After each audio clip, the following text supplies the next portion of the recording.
Assalamualaikum warahmatullahi wabarakatuh. Suatu ketika, sejumlah murid salah satu kelas di SD Sidoarjo sedang mengikuti pelajaran agama. Dengan penuh semangat, Pak Guru Romli yang sedang memberikan pelajaran, dia membahas topik tentang surga.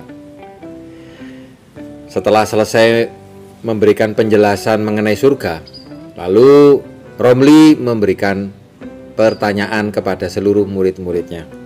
Ini pertanyaannya. Anak-anak, siapa yang mau masuk surga? Tanya Romli. Saya pak, kata seluruh muridnya. Nah, dari seluruh anak-anak yang mengajukan diri, rupanya ada satu murid yang bernama Gobis, tidak ikut berteriak dan tidak ikut mengacungkan tangan. Ini membuat Romli bertanya-tanya. Dia mengajukan teknik baru. Yang mau masuk surga, ayo tunjukkan mana tangannya, ayo. Saya pak, saya. Semua murid berlomba-lomba untuk mengangkat tangannya. Lagi-lagi Gobis tetap diam, tidak bergeming.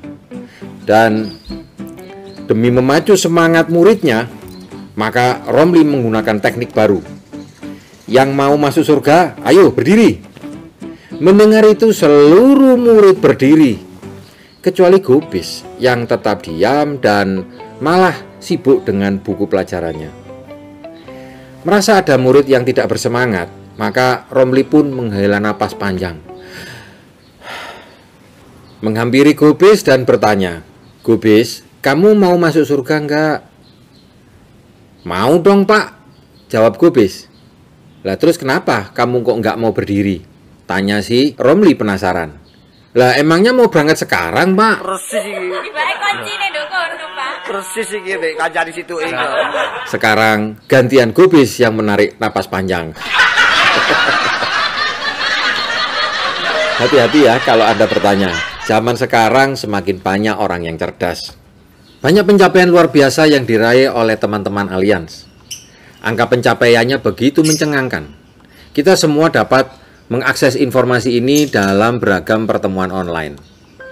Ada seorang perempuan yang bergabung di Allianz tahun 2017 hingga 2021 ini, dan selama tahun 2020 prestasinya melesat, meraih income 600 juta per bulannya. Sebelumnya dia bukan siapa-siapa, tidak pernah berpengalaman sebagai agen asuransi, tidak pernah bergabung di industri jaringan multi-level marketing, apalagi level leader. Bah, itu tidak ada. Dan juga bukan anaknya orang kaya atau suami kaya.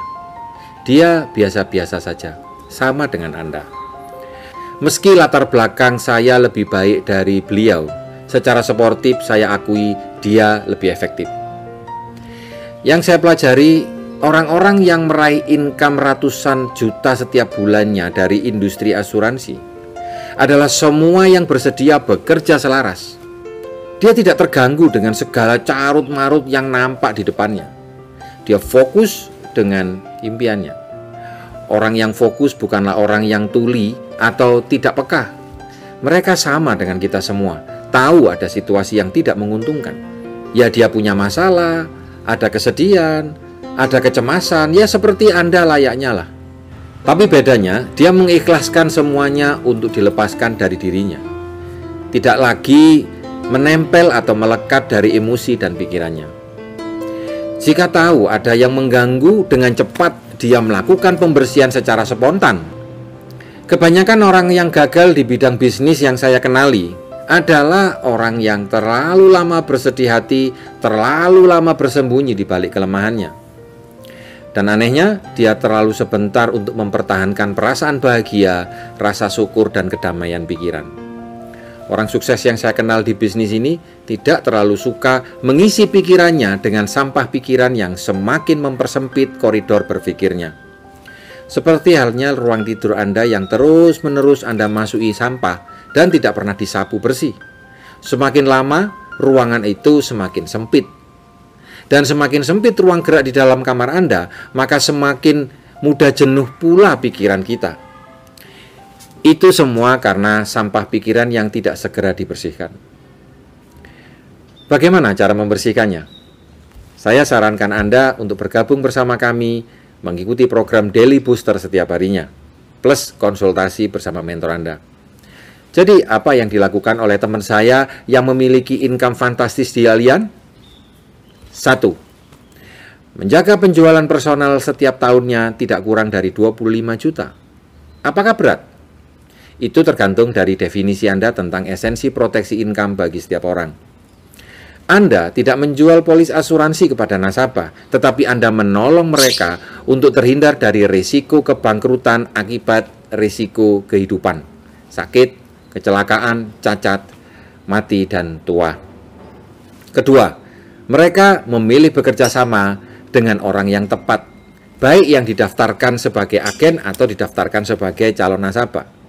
Memilih adalah penting dalam sebuah bisnis yang berkualitas. Bisa Anda bayangkan jika Anda lapar dan ingin mengisi penuh perut Anda, pokok asal makanan masuk, maka perut Anda bukan hanya sakit, murus, mencret, atau bedegelen malah.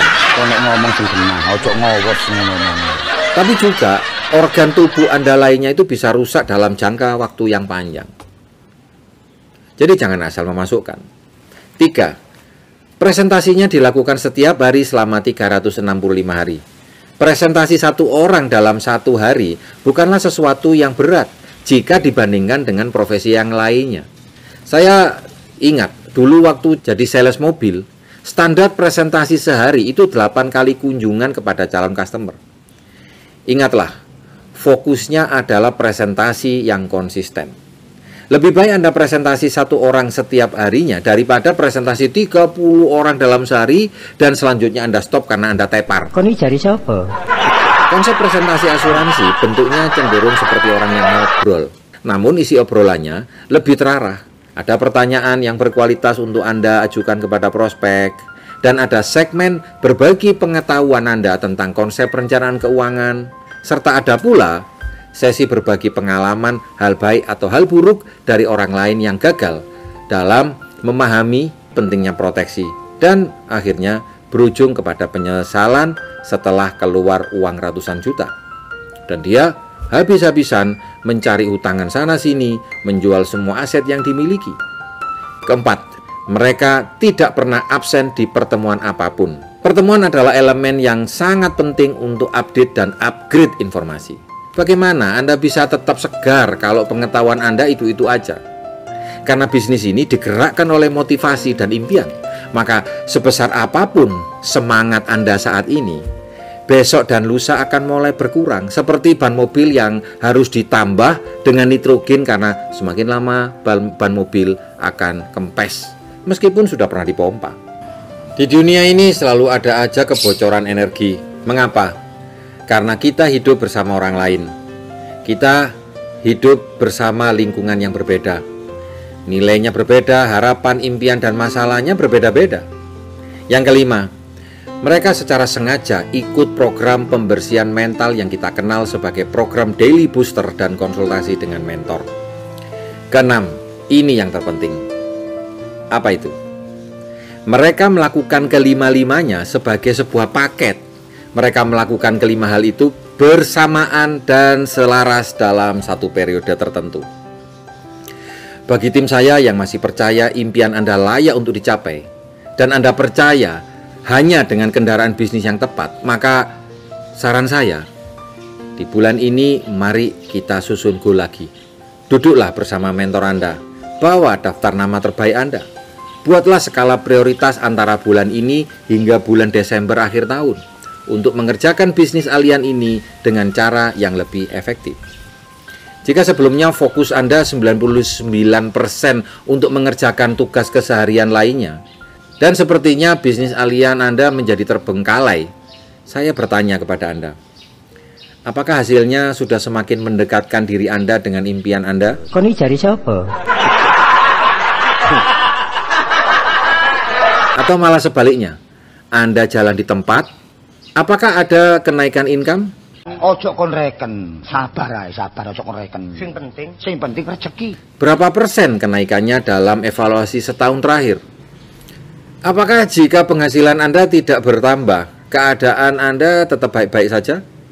Ketahuilah, motivasi terbaik di dunia ini bukanlah orang lain atau diri Anda. motivasi terbaik di dunia ini adalah penghasilan yang terus meningkat. Segera ambil keputusan yang dapat merubah arah hidup Anda lebih baik di tahun ini dan di tahun-tahun mendatang. Bisnis yang saya kerjakan jelas berdampak luar biasa terhadap income dan martabat hidup banyak orang. Ada seorang suami yang di dalam dompetnya terdapat foto istrinya. Saat teman-temannya melihat dompetnya, dia dipuji sebagai suami yang sangat baik. Lalu satu di antara temannya bertanya, "Apa fungsinya membawa foto sang istri?" Dia menjawab, "Kalau aku, bro, ketika punya persoalan di kantor, aku selalu memandangi foto ini. Dan segala permasalahan yang tak hadapi langsung hilang begitu saja." Temannya kaget. Alangkah berbahagianya kamu punya istri yang seperti itu. Bagaimana kok bisa begitu?" Tanya temannya dengan penasaran. Lalu laki-laki itu menjawab, "Ya, kalau saya melihat foto istri saya, semua permasalahan apapun yang ada di kantor menjadi tidak ada apa-apanya dibandingkan permasalahan saya dengan dia." Narik daplek kan ini. Kan iku mulai narik wis tangan mundek iku apa kan. Bergeraklah karena alasan yang berharga dan yang bernilai. Jadilah partner bisnis yang bisa diandalkan oleh orang-orang yang menghormati dan menyayangi Anda, termasuk keluarga Anda dan saya sendiri. Disiplin bekerja memang membuat Anda tidak nyaman di awalnya. Namun, penyesalan hidup atas waktu dan uang selalu muncul di belakang. Anda menciptakan keajaiban. Semoga bermanfaat. Jaga kesehatan, gunakan masker, cuci tangan pakai sabun, makan nutrisi yang berkualitas, rutin berolahraga, dan jaga hati Anda dengan klik subscribe dan nyalakan notifikasi loncengnya. Terima kasih. Assalamualaikum warahmatullahi wabarakatuh.